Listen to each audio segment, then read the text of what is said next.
Good evening, all my little cubs, sissies, kittens, lions, lionesses, whatever you feel like being tonight. Caddie here with you tonight, and it's time for another Game Thoughts video. Now, this one I'll do a full set of a game, an entire series, because this one's really a big rabbit hole in of itself. But it's one that I actually had a pretty good opinion on that I know a lot of people didn't have the happiest thoughts for, but there's a stack here. It would be Final Fantasy 13 and 13-2 and 13-3. Or, yeah, 13-3. They really had fun naming those, didn't they? Uh, um, now, I know I have an unpopular opinion because I'm going to say I liked these games. I hadn't really played a Final Fantasy in a while because, well, I was a little detached from what had been going on. There were too many choices, and all of a sudden, 13 was coming out, and I was like, that looks pretty cool. And I decided to give it a shot. Um, it is a lot different than 1, which is one I need to talk about here, but it's not terrible. As far as the biggest complaint I know most people have is they're in training mode the majority of the game. And that I actually feel is not really true. Because most games, you're constantly getting newer stuff and better stuff. You're constantly learning new stuff. I mean, okay, let's look at Metroid. You get a new weapon. You have to learn how to use that new weapon. You get a new missile, a new kind of bomb, or a new super jump or something. You need to learn, and the game basically teaches you right when you get the new thing. Tells you where to use it, helps you through it. Look at every single Mega Man game. You are guaranteed 6 to 8 new powers you have to learn after each mission's over. And then the big part starts at the end. As far as this game goes, you're kind of in shorter sessions with different groups of people getting story plot for a large portion of the game. I liked that in the sense that it gave you purpose. It hosted the story in a way that was easy to comprehend. You were basically following along with the characters as they learned about each other, as they interacted with each other and the worlds and all these different environments, and got to learn about themselves and their new abilities they were gaining throughout this game. A lot of people complained that it was very linear, that you really could only really go one direction. And I'd say that's pretty true about most Final Fantasy games. You get in a dungeon, it may be a maze, but it is more or less a pretty straightforward maze. There'll be like a couple of turnoffs you get lost in, but basically you're going from point A to point B. Welcome to almost every game ever, except for extreme open world games, in which case that's an entirely different story. This is not an MMORPG type game. This is a RPG.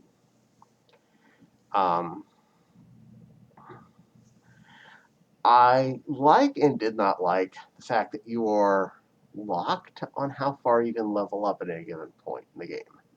So you can only go so powerful until you get through a section. You can only get so far in your crystallarium thingy that gives your bonuses and things and new attacks, which is fine. It gives you somewhere to grow towards. You have a goal, and it keeps you from over leveling. You can definitely over level for any given area, and you can be very much an overpowered cannon by the time you get through each section, and that's fine. I'm not saying you have to. Um,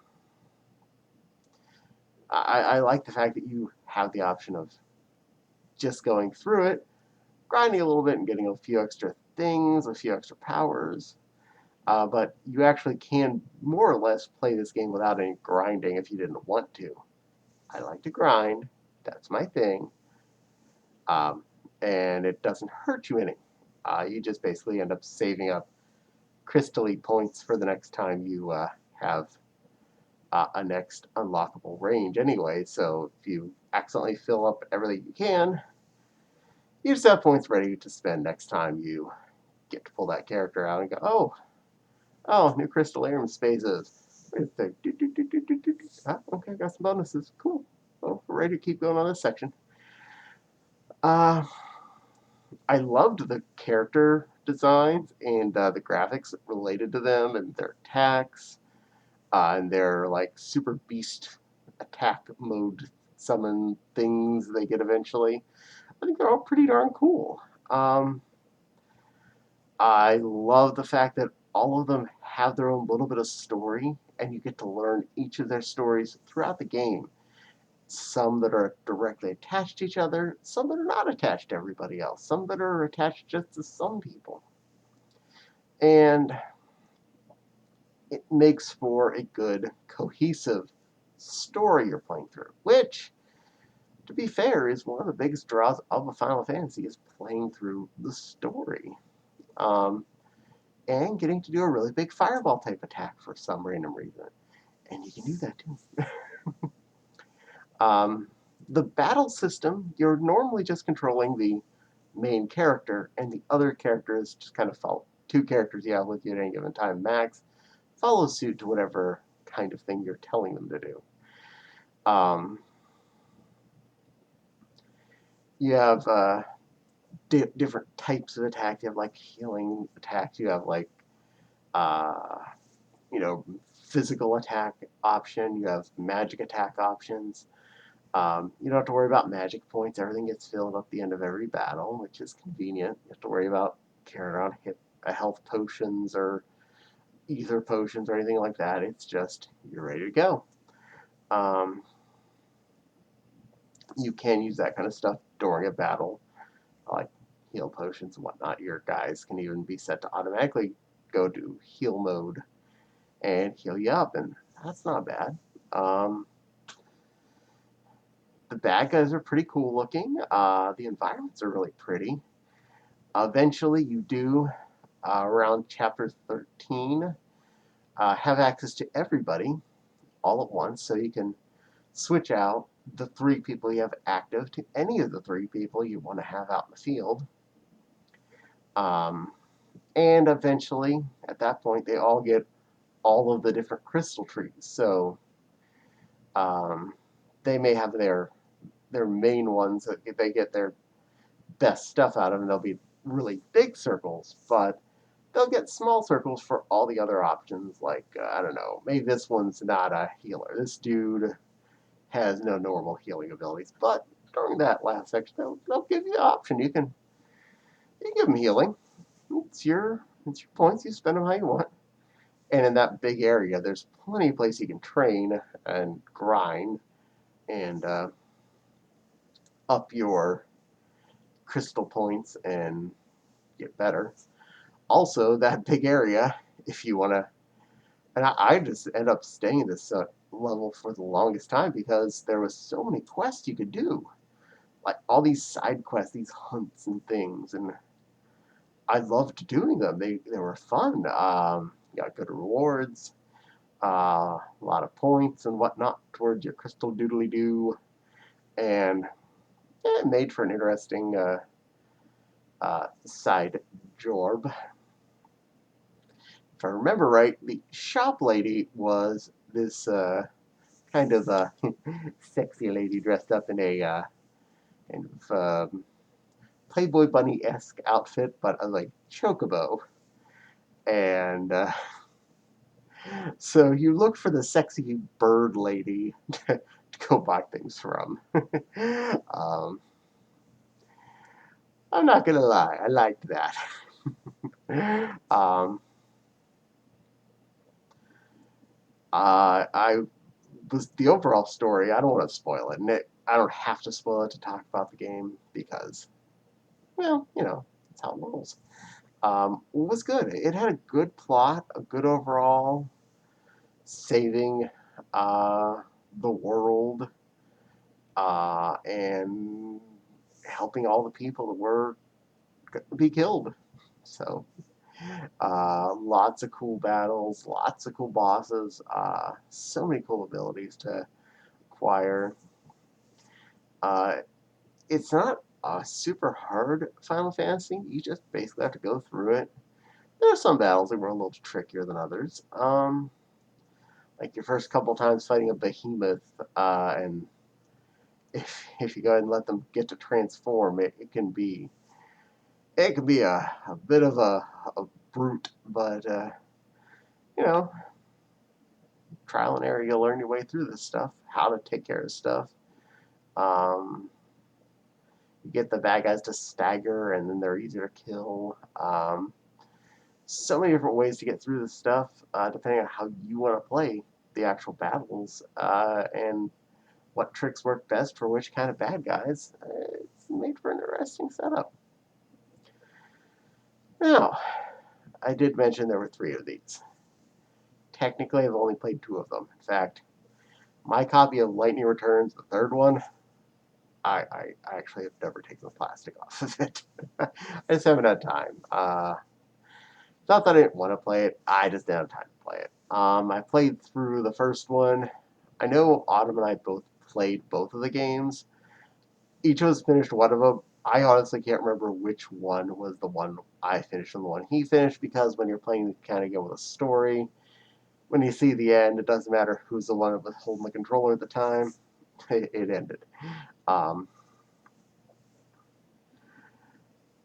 but the second game, you're playing with two characters who are constant, plus a monster buddy that you have buddied up with. And you get to collect those throughout the game through certain ways. In the battles, I forget exactly how you win them, but you capture monsters as friends, and you can raise their levels and grind them up. There's a lot of cool critters to be your friends. Plenty of crystal circly leveling up to do for your characters, the actual characters too. So this one, the story plot wasn't quite as straightforward. There's a lot of time travel involved and going to different worlds. I think is how it was.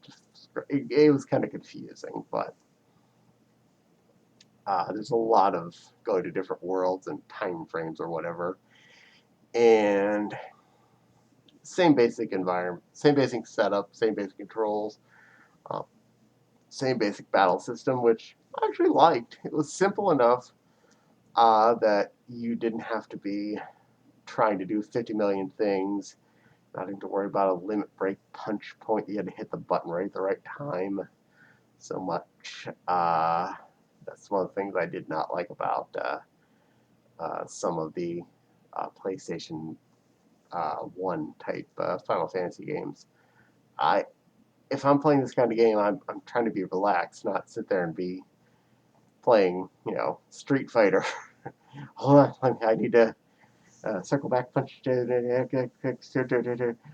did I do the finishing move? No, I didn't. Well. No extra points for me.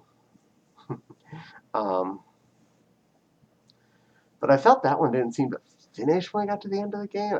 I don't know if we missed some stuff, but it's like we didn't go to half the worlds that were on the map. I don't know what happened there, but we got to the end. And we weren't trying to skip stuff. We were doing our best to do all the side missions we saw, but eh. Anyway, I liked them. I had fun. I do want to play 13.3 at some point, but I need to have free time that I'm not doing this stuff and other stuff and trying to relax and not do things that are too busy in my head. and build Legos and sew and cook and do things around the house. I miss time when I had just all the free time in the world as a kid to play video games. Getting old sucks. But hey, um, so recommend? Yeah, I would recommend these games. They actually were fun. Um, a lot of cool things to see. A lot of it's not too hard to get a hold of as far as how to get the control. I don't know how hard it is to purchase the game. They're probably pretty easy still to find in the used stores and stuff. Uh, and I gave it a good grade. I liked it. um, for all my little cubs and kits out there, I definitely want to thank you for watching all the way through here. Don't forget to like, comment, subscribe, and hit the little ding-a-doodle bell at the bottom. Uh, link to my Patreon will be in the description as usual, in case you're desiring to do so. Definitely share the video with friends. The more people watch my videos, the more people that accidentally watch them, which means the more people see them and more people enjoy themselves. And I like to make more people happy. The happier people are, happier I am. Thanks again for watching. Hope you all have a fluffy, pretty, sissy rest of your day. And Caddie, we'll see you all on the flip-flop. Bye.